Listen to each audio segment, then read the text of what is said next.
The Empire Strikes Back is still acclaimed as the best ever Star Wars movie.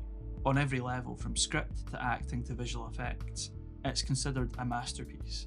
But it nearly turned into a disaster that would have ruined George Lucas and killed future Star Wars movies. Under pressure to follow up the original Star Wars, Lucas made a series of, apparently, smart choices. He always hated writing, so it made sense to hire one of Hollywood's best screenwriters to do the sequel. He had a miserable time directing Star Wars, so handing that job to a trusted friend was a no-brainer. And in the one area that he excelled at, special effects, he decided to push the envelope even further. But the road to hell, or Hoth, is paved with good intentions. And for Lucas, The Empire Strikes Back got pretty hellish, pretty quickly. The three people overseeing this troubled production were Lucas, producer Garry and director Irvin Kershner. Lucas, coming off the success of Star Wars, was seen as a Wunderkind. He had scored an unexpected massive box office hit, the biggest in movie history. Most importantly, he'd negotiated an insanely good deal with 20th Century Fox for merchandise and sequel rights, giving him financial independence from the studio. When it came to the sequel, Lucas would make it on his own terms, with his own money, and through his own production company, Lucasfilm. Then there was Garry Kurtz. Kurtz was a Mormon, which made him an outsider in the decadent Hollywood of the 1970s. But Lucas, the perpetual outsider, saw him as a kindred spirit. Lucas tapped Kurtz to produce his first big hit, American Graffiti. Star Wars followed 2 years later, and Kurtz just about kept the wheels on as that film went over budget. Having survived that ordeal, Lucas trusted Kurtz with big decisions on Empire, including the choice of director. That director would be Irvin Kershner. Kershner was a Hollywood veteran, having directed 12 films before The Empire Strikes Back.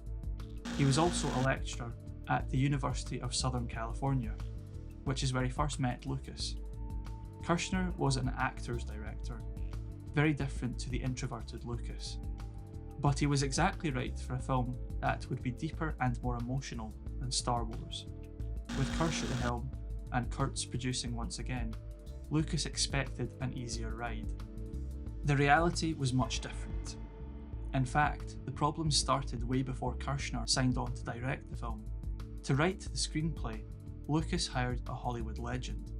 Lee Brackett's credits included the scripts for classics like The Big Sleep and Rio Bravo. She also wrote science fiction novels, making her a natural for the world of Star Wars. But her first draft, delivered in March 1978, fell far short of Lucas's expectations.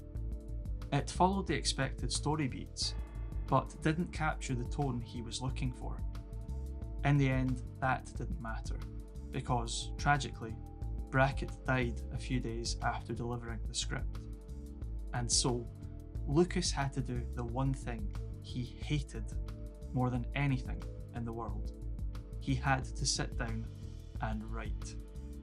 Looking for a way out, he later hired rookie Lawrence Kasdan to finish the script.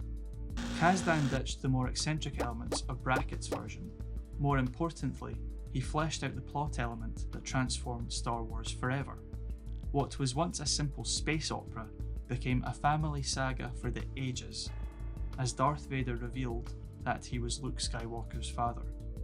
Protecting that twist was a task in and of itself, not least because the actor playing Darth Vader, Dave Prowse, was a known media source. So Prowse was given a fake script, where Darth Vader tells Luke that Obi-Wan killed his father. The line was later dubbed over by James Earl Jones. That one element of the script turned into a minor inconvenience for Lucas and the crew, but it was nothing compared to the other problems that plagued the film once shooting started. $18 million in 1978 would be $82 million in 2026. That was the conservative estimate for what The Empire Strikes Back would cost. It's pennies by the standards of today's Hollywood, but here's the thing. All of that money was coming straight out of George Lucas's own pocket. Because, Burned by his experience with 20th Century Fox on Star Wars, Lucas wanted to shut the studio out of the sequel. If that meant postponing his dream of turning Lucasfilm into a fully autonomous filmmaking commune, then so be it. But it also meant that Lucas was out on his own, and if the film fell apart, he risked career suicide. As it happened, the film fell apart almost immediately. While Lucas stayed in sunny California to supervise effects, Kurtz and Kirshner travelled to a remote glacier in Norway to shoot the opening Hoth sequences. They arrived just in time for the worst snowstorm in 50 years, with frostbite and avalanches on the daily. On a good day, a take lasted 20 to 30 seconds before visibility reduced to zero. In fact, it got so cold Kirsch had to slice himself off the camera with a razor blade. As the shooting schedule went to hell, the budget started ticking upwards.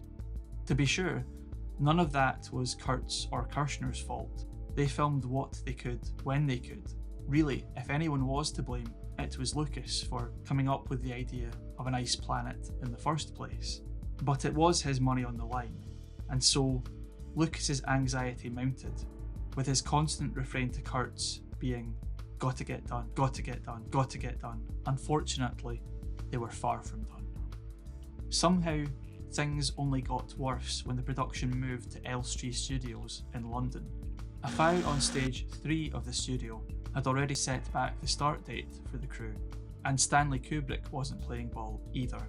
The notoriously methodical director was slowly finishing his latest film, The Shining, on the 2 backup stages that Kurtz had hoped to use. In fact, Kurtz suspected that Kubrick was sabotaging the production on purpose. None of this would have been a problem if the crew was only there to shoot a few interiors. But the plan for Elstree centred around Lucas's most complicated special effect yet, one that he described as a time bomb, ready to blow up in his face at any minute. A 900-year-old Jedi Master by the name of Yoda. If Yoda didn't convince audiences, it would kill their immersion in the Star Wars universe, and by extension, the film's box office chances. That was why Lucas abandoned the idea of putting a monkey in a cloak. His second idea brought very different risks, however. Deciding that Yoda would be a puppet, Lucas enlisted sculptor Stuart Freeborn and Muppet actor Frank Oz to bring him to life, which was easier said than done. Because to operate the 2-foot-tall puppet, the 6'2" Oz endured physical agony, squashed under Yoda's tiny hut. Surrounding that hut was deep stinking water, so noxious that cast and crew would vomit if they forgot their protective gear. In the end, the fact that Yoda worked as well as he did was thanks to the professionalism of Freeborn, Oz, and dozens of other crew working in these terrible conditions. Terrible for another reason as well, because it was around that time in the production when the money finally ran out. One Wednesday, Kurtz estimated there would be nothing left to cover the $1 million worth of salaries for cast and crew that they expected in their pay packets on Friday. Faced with ruin, Lucas accepted defeat. He had no other choice but to ask the hated 20th Century Fox for more money. After fierce negotiations, they agreed in return for a healthy chunk of the film's worldwide distribution rights. Looking for a scapegoat, Lucas blamed Kurtz, who in turn blamed Kirshner, allegedly for spending too much time improvising with the actors. Whoever was to blame, the budget settled at an eye-watering $30 million, $123 million today, and as the film's release date loomed, it really was make or break for George Lucas. The Empire Strikes Back needed to make almost as much money as Star Wars to justify Lucas's massive personal investment. At a time when sequels had a mixed box office record, there was no guarantee of that. If the film fell short, then Lucas's independence from the studios, his outsider status if you will, would have destroyed him. But in a way, it was his outsider status that saved him. Because to build up his own filmmaking empire, he had turned Star Wars into a merchandising juggernaut, a lucrative stream of income that 20th Century Fox couldn't touch. All the merchandise that had been released between 1977 and 1980 only fueled hype for The Empire Strikes Back and helped the film turn a profit months before it even reached cinemas. And when it did open, The Empire Strikes Back went on to make 5 times its budget. It wasn't quite as much as Star Wars, but more than enough to save Lucas's skin. Against heavy odds, a script that didn't work, a shoot that ran heavily over budget, special effects that could have blown up in his face, the ultimate outsider pulled it off. But he would never again put himself in such an exposed position. Lucas learned lessons on Empire that shaped the rest of his career, for better and for worse. To start with, Kurtz was out, even before Empire finished post-production. Many of the conditions he faced as producer were outside his control, and he dealt with them as best he could. But Lucas never forgave him for the delays and the overspends. Kirshner didn't return either, despite some agreement that Empire was better directed and had stronger performances than Lucas's first Star Wars. Lucas had originally wanted an actor's director, but he ended up seeing that as a liability. In his view, Kirsch spent too much time indulging Harrison Ford's improvisational whims, and not enough time getting through the script. His replacement on Return of the Jedi, Richard Marquand, was easier to control. Indeed, for Lucas, control was the issue.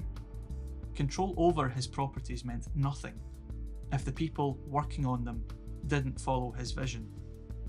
So from 1983 onwards, he would make his movies exactly the way he wanted them, even if no one else liked them, even though none of them measured up to The Empire Strikes Back. If you enjoyed this look at the production of The Empire Strikes Back, hit the thumbs up, subscribe to the channel, and check out this video about the bizarre promotion of the original Star Wars.